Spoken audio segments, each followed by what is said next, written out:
Hello guys, good afternoon. Good afternoon. So for today's video guys, dito tayo ngayon sa beranda. Bali, ang trabaho natin ito ay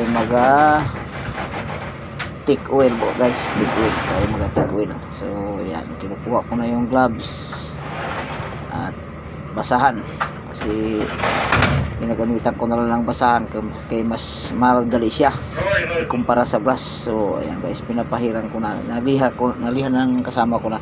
At ako naman ay nagpahid ng take oil. Ayan. Ayan. Sobrang init guys. Grabe init. Dito, yung summer na dito sa Cyprus. Ayan guys, pahid lang. Kasi yan ay dati kasi varnish yan siya. Napakaganda natin sa varnish yan. Pinalitan siya ng take oil na lang. So madali sanang i-maintain ang take oil kaso hindi rin nagtatagal. Hindi niya naisisid ni maiga yung kahoy at ano siya, nagkakaroon ng steam. Kaya ayan, wala pang isang buwan, yan na naman ulit, ang linggo. Kaya ayan, pahid na naman. So madali sana ang trabaho, kaso madali din siya masira.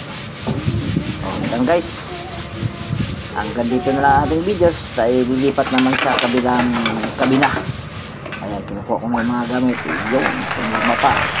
Okay guys, bye bye.